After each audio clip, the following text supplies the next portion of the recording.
sekian 200 orang. Oh, 200. Ya, oke. Banyak ya.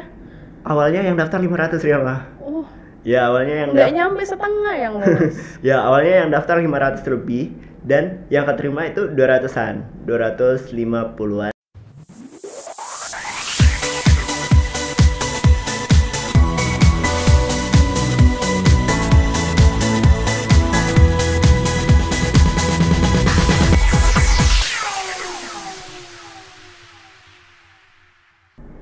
Halo Sobat Jubel, kembali lagi di Jubel Inspiratif yang selalu menghadirkan tokoh-tokoh yang menginspirasi. Bersama saya, Riama Julistin Simbolon, Duta Literasi SMA Plus Negeri 17 Palembang.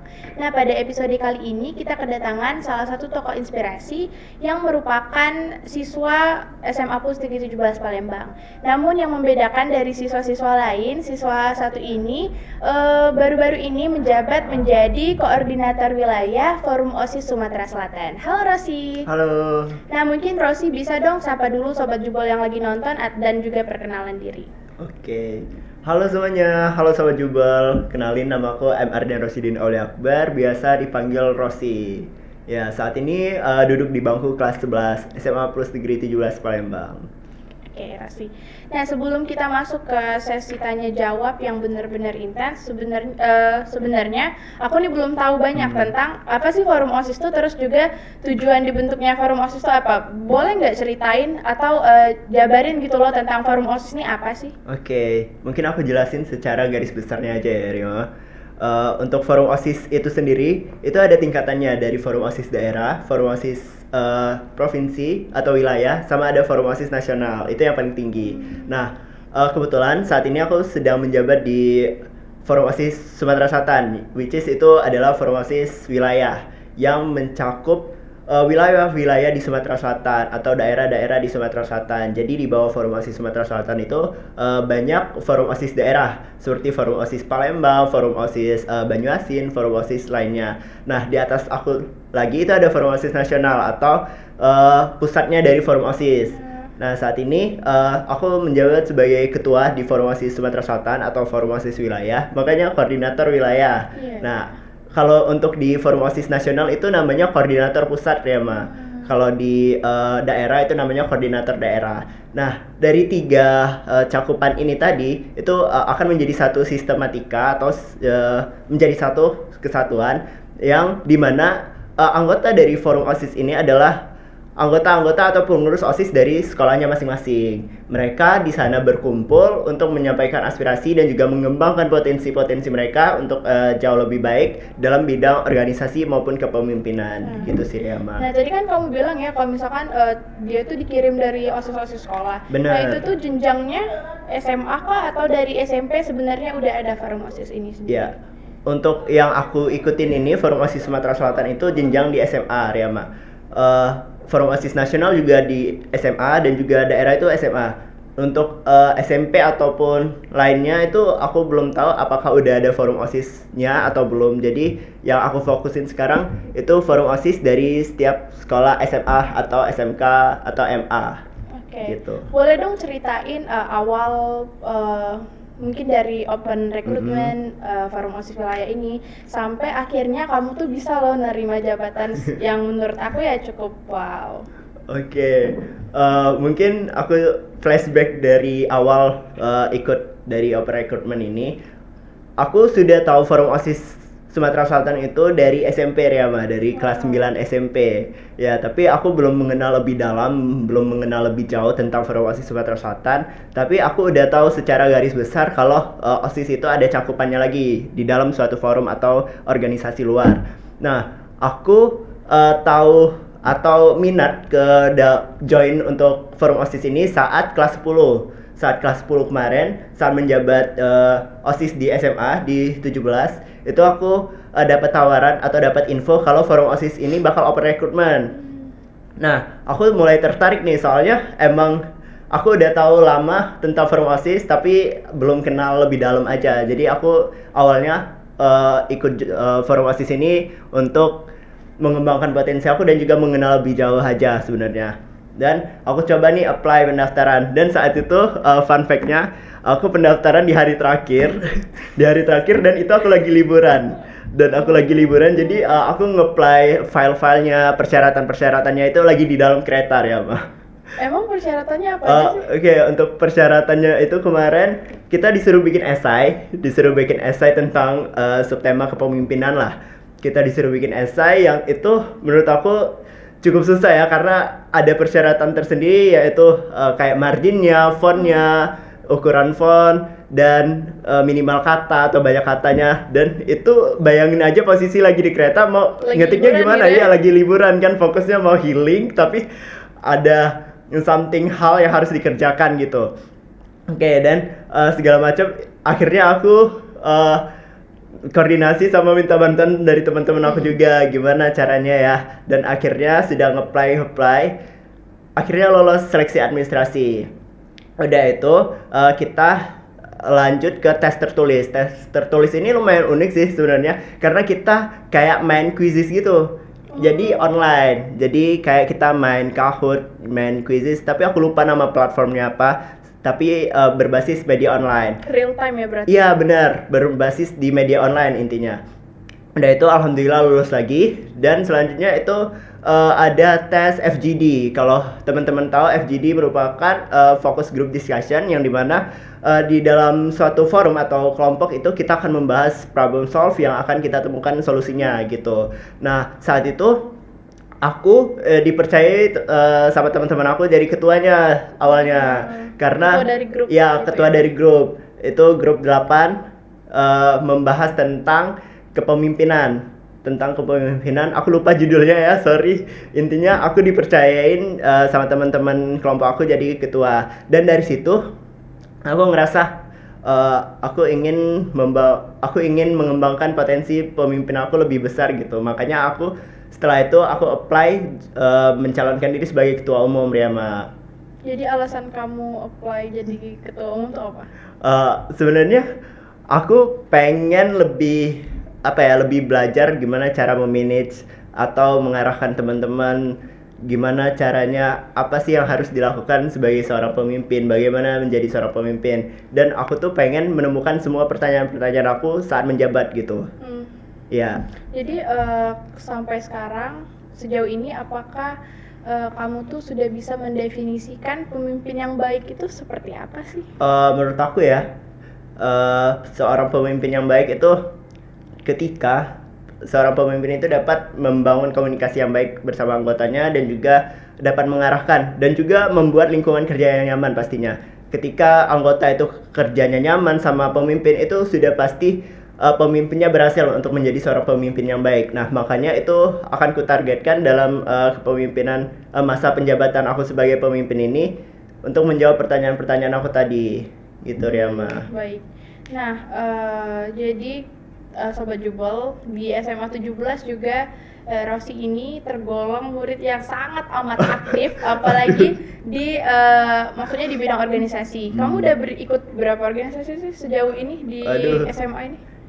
Di SMA ini ya, yang aktif atau yang lama-lama juga boleh deh? Boleh deh, yang lama juga. Okay. Yang kalau dari SMP itu aku udah aktifnya di OSIS ya, di OSIS, tapi aku belum ikut organisasi di eksternal sekolah. Nah, kalau untuk di SMA aku mulai nih berambisi untuk ikut organisasi ya. Karena kamu tahu nggak kenapa aku aktif dalam ikut organisasi? Apa? Karena kelas 10 kan kita asrama ya, Riyama? Iya, benar. Nah, aku tuh gimana caranya aku bolos asrama?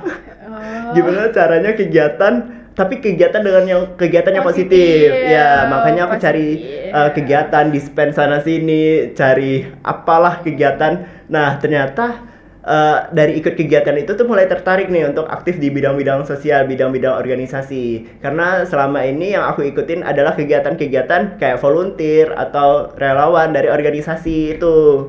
Makanya aku coba apply juga nih ke organisasi itu, kayak Green Generation, terus Kopetahang, Forum OSIS, ya. Makanya dari itu aku mulai kejebak dalam organisasi itu.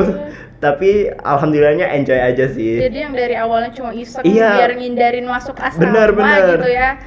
Nah, tapi aku salut sih kayak maksudnya setiap organisasi itu kan kalau open recruitment pasti ada syarat-syarat tertentu, dan kamu bisa lolos dari tahap-tahap syarat itu. Apa sih kunci dari kelolosan itu, atau mungkin ada apa ya, trik-trik tertentu gitu loh. Apalagi pembuatan esai itu kan pastinya juga sedikit rumit gitu.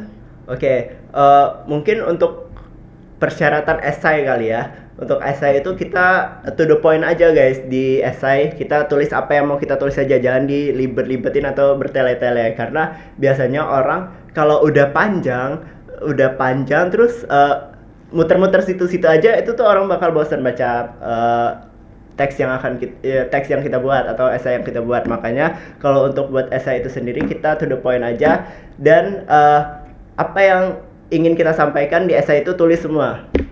Terus kalau untuk wawancara, nah kayaknya Riyama kunci aku lolos tiap tes itu di wawancara. Soalnya wawancara aku selalu mengatakan apa aja yang aku bisa, apa kekurangan aku itu dengan jujur. Jadi kalian kalau ada kekurangan atau kelebihan apapun itu sampaikan aja, jangan ditutup-tutupin, karena panitia sendiri atau kakak-kakaknya sendiri itu tuh akan tahu sendiri kepribadian kita kayak gimana. Jadi kunci utama dari open recruitment kayak wawancara atau tes tertulis itu sampaikan semuanya dengan jujur aja sih.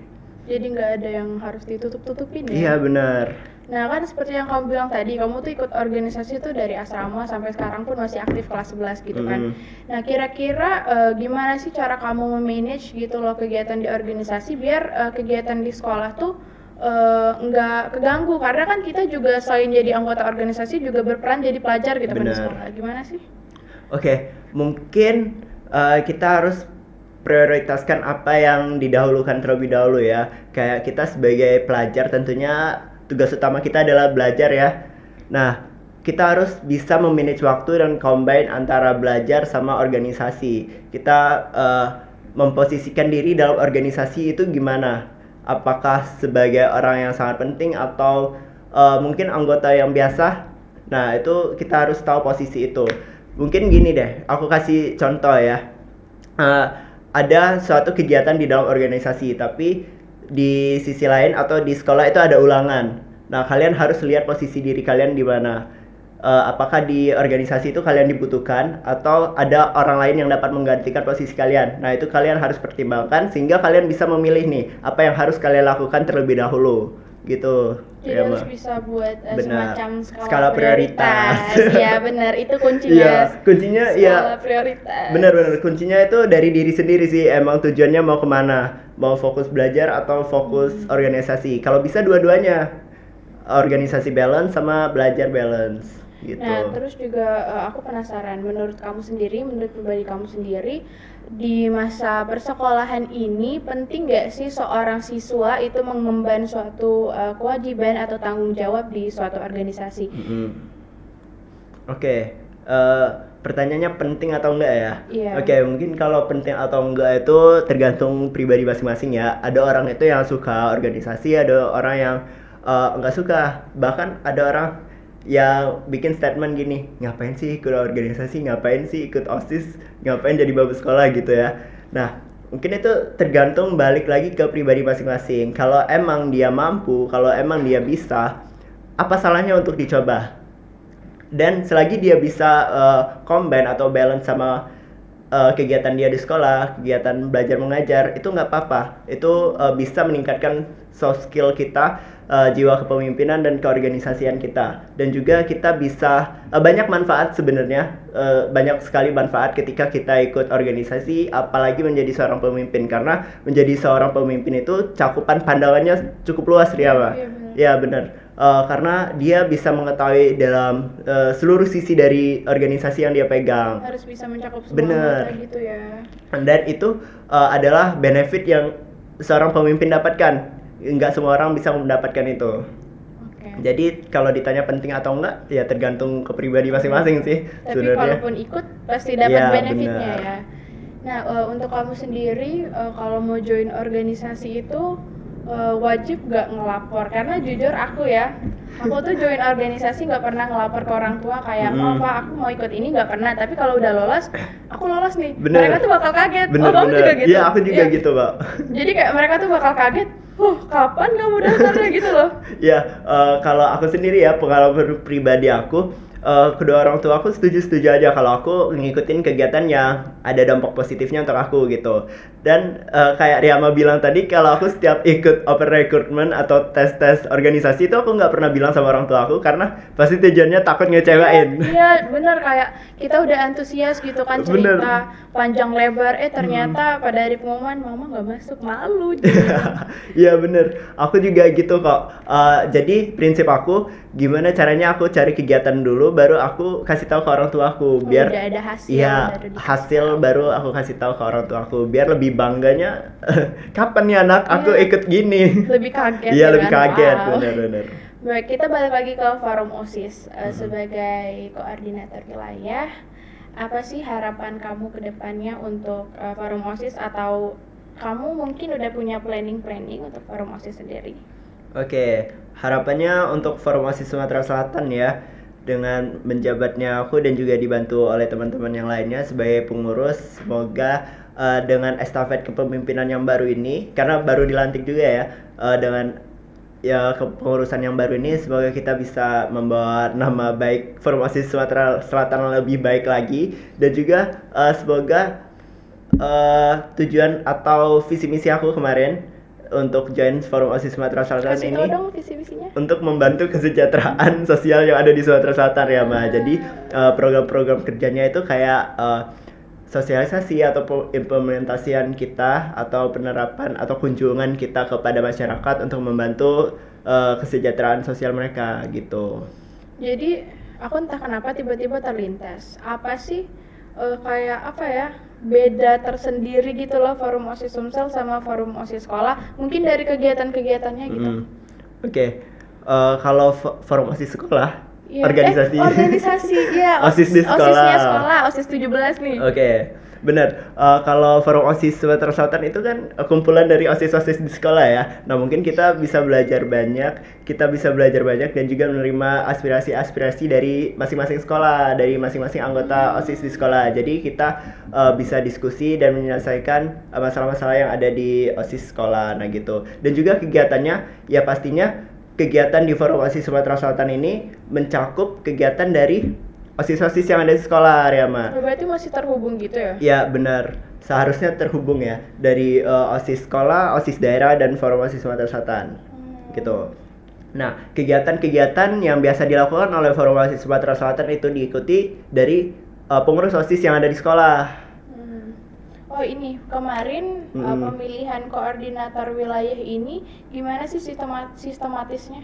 Maksudnya dari step per step itu. Oke. Kita untuk pemilihan koordinator wilayah itu kita pemilihan pengurusnya dulu. Jadi setelah diumumin pengurusnya sekian 200 orang. Oh 200? Ya, oke. Banyak ya? Awalnya yang daftar 500 Riyama. Ya, awalnya yang nggak nyampe setengah yang lulus. Ya, awalnya yang daftar 500 lebih dan yang keterima itu 200-an, 250-an, 230, aku lupa. Ya, sekitar 200-an. Nah, dari 200 itu ini yang menjadi kepengurusan baru di angkatan ke-7, angkatan aku. Dan nanti bakal di survei lagi nih siapa aja yang mau jadi pengurus inti. Salah satunya aku daftar jadi koordinator wilayah atau ketua umum. Nah, saat itu yang mendaftar jadi koordinator wilayah atau ketua umumnya itu sekitar 10 atau 15 orang, aku lupa. Sekitar 10 deh kayaknya. Nah, itu kita ada tes lagi, tes tambahan. Kayak tes wawancara, tes FGD. Nah, jadi 10 orang ini tadi tuh diwawancara semuanya, Riyama, tentang apa tujuan kamu jadi ketua, apa visi misi kamu, apa program kerja kamu yang akan kamu lakukan gitu. Dan dari 10 ini dipilihlah 5. Alhamdulillah salah satu aku masuk. Jadi kayak finalis. Ya, finalisnya 5 ini. Nah, 5 ini yang bikin video kampanye, Riyama. Disuruh bikin video kampanye yang pernah aku post sebelumnya di Instagram, akun Instagram aku. Lupa deh.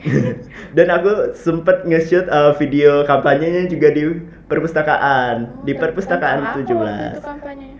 Tentang visi misi sama program kerja yang bakal aku jalanin untuk kedepannya. Oh. Ya, pokoknya video kampanye untuk narik orang-orang pilih aku gitu ya. Dari 5 orang ini kita bikin video kampanye sama kita FGD lagi. FGD membahas kasus-kasus apa aja yang sudah pernah terjadi di dalam organisasi. Masih grup yang sama Iya, tadi? masih 5 orang yang mencalonkan. Enggak, beda grup. Cuma kalian doang? Ya, ini 5 orang yang mencalonkan diri dan 5 orang yang lolos dari 10 Iya. besar yang wawancara tadi. Setelah 5 orang ini akan diadakan voting melalui online pakai G-Form yang akan diumumkan saat musyawarah wilayah. Oh ya, aku jelasin juga musyawarah wilayah ya. Boleh. Nah, musyawarah wilayah itu kayak pertemuan perdana atau pertemuan besar dari Forum OSIS Sumatera Selatan antara kepengurusan sebelumnya sama kepengurusan baru. Nah, di mana pertemuan itu kita akan memilih atau memvoting atau musyawarah lah untuk menentukan kepengurusan yang selanjutnya, kayak ketua, pengurus inti dan lain sebagainya, dan juga kayak perkenalan tentang Forum OSIS Sumatera Selatan sama Forum OSIS Nasional. Jadi itu kumpul di suatu tempat? Iya, benar. Yang di luar kota juga? Iya, benar. Kalau kemarin itu musyawarah wilayahnya atau muswilnya itu di SMK Negeri 3 Ya. di Bukit ya, SMK 3. Nah, jadi oh ya, balik lagi ke sini, 5 orang yang tadi yang udah di voting, 3 besarnya itu diumumin saat muswil. Oh, jadi Ya. belum tahu pas ketemu tuh belum tahu. Belum tahu siapa aja nih yang bakal lanjut 3 besar. Nah, 3 besar ini diumumin saat musyawarah wilayah dan alhamdulillahnya dari 100% persentasenya aku 50%-nya. Suaranya, Dari suara 3 terbanyak. itu Ya, dari ya. 3 tadi. Dari 5. Dari 5 ini diambil 3 orang tertinggi vote-nya. Heeh. Dan alhamdulillah aku yang paling tingginya, nomor 1-nya vote-nya. Berarti 3 ini nggak vote lagi atau? Enggak, kan 5 orang nih ya. Nah, 5 orang ini di vote kan tadi sebelumnya pakai G-Form. Di rumah masing-masing? Iya, di rumah Ya. masing-masing. Dapatlah urutan 1 tertinggi, 2 tertinggi, Iya, 3 top tertinggi. lim- oh, top Ya, 3. Ya, top 3 yang diambil. Top 3 dari yang voting tadi. Iya. Ialah aku, Kak Darwis dari SMA 9 Palembang sama Zilvi dari SMA 3. Ini partner aku saat kepengurusan sekarang. Jadi sebenarnya 3 orang ini tuh udah pasti bakal megang jabatan antara ketua atau enggak wakil. Wakil, Ya. iya. Nah, dari 3 orang ini diumuminnya saat hari H muswil. Ditayangin tuh di layar, deg-degan sebenarnya. Dan pas lihat nama aku yang paling atas, itu deg-degan banget soalnya karena kayak, waduh, nggak nyangka aja sih sebenarnya. Jadi cuma 1 kali vote ya? Bener. Sudah nggak ada vote lagi tapi Rehma. Nah, kan Coblos. Ya, pokoknya setelah 3 ini kita lanjut kampanye lagi di atas panggung. Debat, presentasi tentang proker kita atau Hampir visi mirip misi. sama pemilihan di Iya, Jubel benar, ya? kayak pemira. Nah, tapi ini kalau pemira kan udah bersama paslonnya masing-masing ya. Nah, kalau itu individu. Jadi 3 orang ini tuh masing-masing. Dan sebenarnya pas di panggung itu sempat kebanting juga ya. Kebanting karena narasi-narasi aku yang kurang atau apa mungkin. Dan tapi alhamdulillahnya saat pencoblosan aku yang mendapatkan posisi ketua, alhamdulillahnya. Dan Kak Darwis dari SMA 9 tadi jadi wakil 1 dan Zilvi dari SMA 3 jadi wakil 2. Oke, baik. Kemudian mungkin ini bakal jadi pertanyaan terakhir. Sebagai seorang pelajar atau manusia pastinya kita punya tujuan hidup gitu kan. Nah, untuk mencapai tujuan hidup ini apa sih moto yang kamu pegang setiap hari? Oke, mungkin untuk moto hidup aku sendiri itu jangan pernah menyerah. Sebenarnya ini template banget ya, nggak apa-apa kan? Jangan pernah menyerah untuk menggapai sesuatu selagi sesuatu hal itu dapat membawakan dampak positif untuk diri kamu. Jadi sebenarnya aku menggapai untuk semua join organisasi itu nggak mudah, Riyama. Tapi aku balik lagi, aku mandangnya organisasi itu bakal bawa dampak yang positif untuk aku. Jadi mau nggak mau aku akan perjuangin gimana caranya aku bisa berkontribusi dalam organisasi itu, gitu sih. Tapi ada satu lagi. Oh, boleh. Jadi teman-teman yang mau join organisasi ini mungkin ngerasa takut gitu ya. Aku nggak punya kemampuan yang mungkin sebanding gitu. Menurut kamu untuk orang-orang yang seperti itu haruskah mereka take a risk gitu, ngambil resiko untuk tetap join dan baru belajar di pas ngejalanin organisasi itu, atau menurut kamu mereka tuh harus perlu cari dulu lebih dalam tentang organisasi, kalau mereka siap baru mereka join? Menurut kamu gimana? Menurut aku ya, dia dua-duanya boleh sih sebenarnya join organisasi ya. Nggak ada persyaratan khusus untuk join organisasi. Tapi menurut aku lebih sukanya orang yang benar-benar mau join walaupun dia ambil resiko tapi dia mau belajar ya.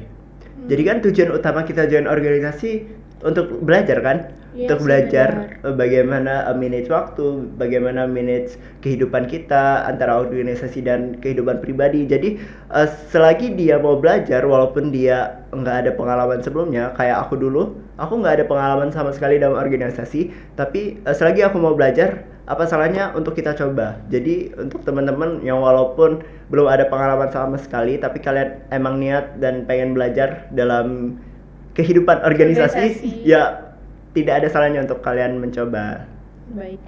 Masalah komunikasi menurut kamu kan dua orang tuh, kalau menurut MBTI orang tuh sosialnya kebagi jadi dua, introvert dan extrovert. Ya. Menurut kamu ada nggak tips tersendiri? Aku nggak tahu kamu introvert atau extrovert. Menurut kamu? Menurut aku termasuk yang extrovert. Ya, extrovert. Tapi ada nggak saran gitu untuk orang yang introvert, gimana cara membangun komunikasi yang baik? Apakah mungkin mereka tuh harus ngelakuin suatu hal biar mereka dapat umpan balik yang setara dalam hal komunikasi? Ini untuk introvert ya? Bebas sih semua, pokoknya gimana cara anggota organisasi itu bisa berani menyuarakan pendapat gitu loh. Oke. Atau juga mungkin sekedar berinteraksi sama anggota satu sama lain. Ini kalau pertanyaan tentang dia ingin membangun komunikasi, balik lagi ke ketuanya sih. Bagaimana ketuanya membangun lingkungan kerja yang nyaman supaya setiap individu, baik itu extrovert, introvert, tetap nyaman, Ri. Jadi dia nggak yang introvert tadi merasa aman untuk bergaul, merasa nyaman, jadi dia bisa membuka suara ataupun bisa membangun relasi sama teman-teman yang lainnya. Kalau untuk extrovert sendiri, dia extrovert bisa dong harusnya membangun relasi dan dia yang mulai harusnya. Jadi tapi kuncinya di pemimpin harus bisa ngerangkul. Benar-benar. Pemimpin harus bisa ngerangkul antara kedua sifat dari individu tadi. Baik, mungkin sampai situ aja diskusi kita pada siang hari ini. Aku mau mengucapkan terima kasih kepada Rosi karena telah bersedia hadir di sini, dan juga selamat atas jabatan barunya. Semoga bisa mendapatkan hikmah dan dapat bertanggung jawab dalam pelaksanaannya. Baik, saksikan kepada Sobat Jubel, saksikan terus episode Jubel inspiratif lainnya. Saya Riama Julistin Simbolon bersama M. Erdian Rosidin pamit undur diri. Belajar bersama, maju untuk semua, kita pasti bisa. Sampai jumpa.